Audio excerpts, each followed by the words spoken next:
Welcome back to Yehoshua's Daf Yomi Shiur, where the Daf continues daily until the complete revelation of Mashiach ben David, that is, Messiah the son of David. Today we're looking at page 65b of Chullin. We're at the words Ein li ela haba ve'ein lo gabachas. 65b, top of the page. Ein li ela haba ve'ein lo gabachas. Haba v'yesh lo gabachas minayin tam lo ma'asalom. Zeni puli b'neu v'avi es ha'ushkaf. I have derived only that a species comes before a person and does not have a smooth forehead is kosher. From where is it derived that even one that comes before a person and has a smooth forehead is kosher? The verse states solam, and this is the nipul, which has a smooth forehead. The phrase after its kinds that follows solam is another generalization which serves to include a case similar to the detail, meaning the ushkaf, which has a smooth forehead like the solam. Ve'ein li ela haba ve'ein lo gabachas. Haba v'yesh lo gabachas. Haba ve'ein lo zanav.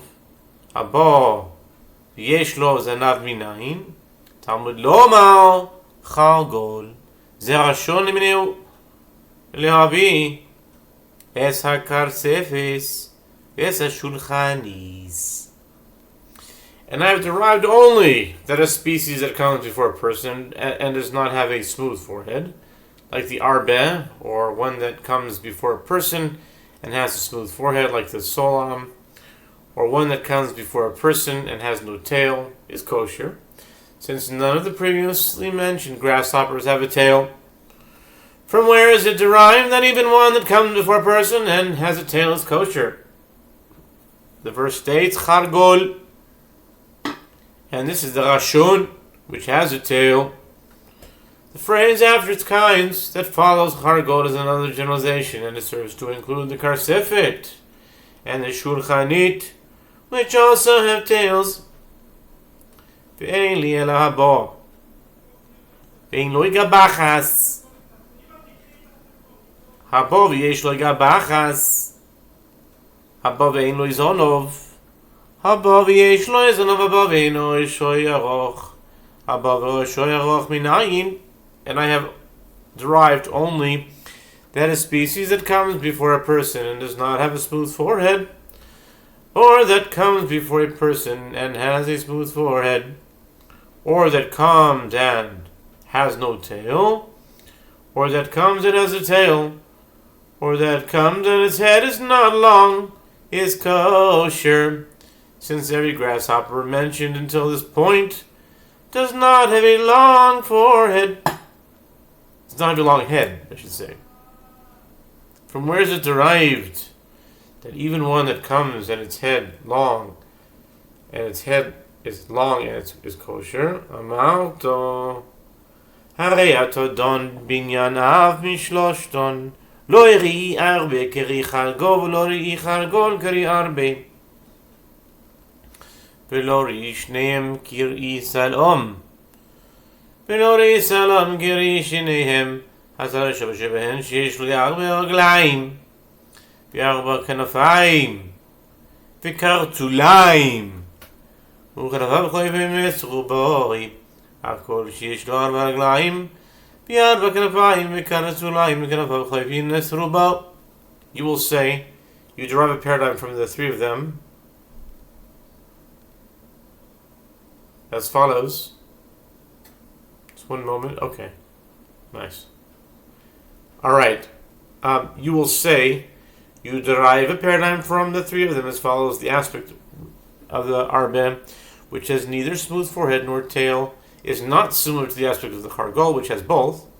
And the aspect of the chargol is not similar to the aspect of the arbe. And the aspect of neither of them is similar to the aspect of the solam, which has a smooth forehead but no tail. and the aspect of the solam is similar to neither of their aspects. The characteristic that renders them all kosher can only be an aspect common to all of them.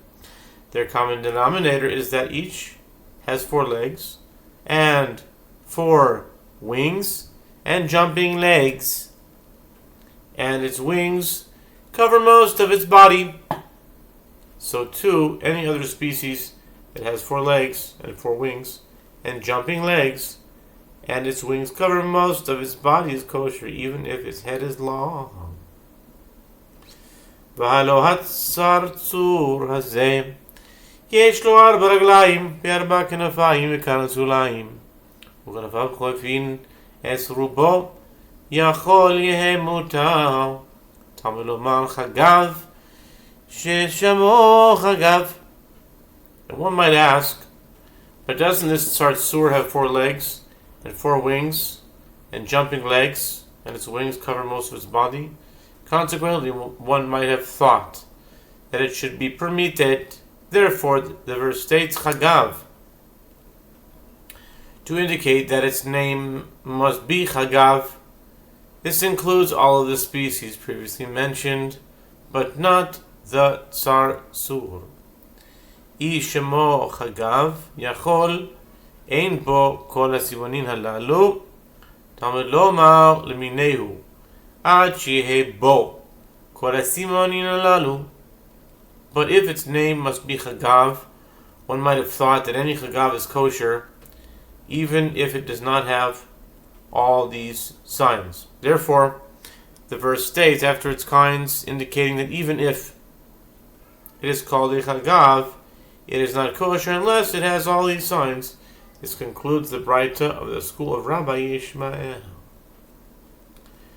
Parech Rav Achai Mal Hanach Shekinin Roshan Aroch Chitema Kevin Deshavu Biarba Simonim Masinan Velo Parchinon Ihachi Chargol Nami Deshavu Lahu Lo Lichtov V'Seisem Yarbat V'Salam. Rav Achai refutes the Braita. The 4 signs listed are not the sole common denominators between Yarbe, Chargol, and Sulam. What is also unique about these grasshoppers in addition to these signs? They are unique in that their heads are not long. If so, grasshoppers with long heads might not be kosher. And if you would say, since they share these 4 signs, we include all others with these 4 signs and we do not refute them. Since the included species need not be identical in all their aspects. If so, the Torah should not even write the Chargol, which shares these 4 signs with the Arbe and the Solam, and let it be derived that the Chargol is kosher by inference from the common denominators between the Arbe and Solam. Ela ika lemifrach ma lihanach shekin ein lohem zanav achenami ika lemifrach ma lihanach shekin ein roshan aroch. Rather, it was necessary for the verse to write Chargol because if it were omitted, its inclusion could be refuted as follows. What is unique about these, the Arbe and Solam? They are unique in that they both have no tail. Since the Chargol has a tail, its kosher status cannot be inferred from theirs. So too, the inclusion of grasshoppers with long heads can be refuted as follows. What is unique about these, the Arbe, Chargol, and Solam? They are unique in that their heads are not long. If so, grasshoppers with long heads might not be kosher. El Amar Vachai Salam Yetirahu Lo lichtov rachmana salam v'seisi mi'arba u'me chargol demai paracht ma l'arbe de'ein lo gabachas hare chargol yesh lo gabachas ma lechargol yesh lo zanav hare arbe de'ein lo zanav salam lichtav rachmana lamalim im eno inyan legufo teneu inyan rosho aroch. Rather, Achai said one can derive that grasshoppers with long heads are kosher as follows. The Solam mentioned in the verse is redundant. How so? Let the merciful one not write Solam, and instead let it be derived by inference from the common denominators between the arbe and chargol, that they have 4 legs, 4 wings, jumping legs, and that their wings cover most of their body. And what can you say to refute this? If you say what can be derived from the arbe, which unlike Solam does not have a smooth forehead, one can respond, but there is the chargol, which has a smooth forehead. And if you say what can be derived from the chargol, which unlike the Solam has a tail, one can respond, but there is the arbe, which has no tail. If so, why do I need the Solam that the Merciful One wrote?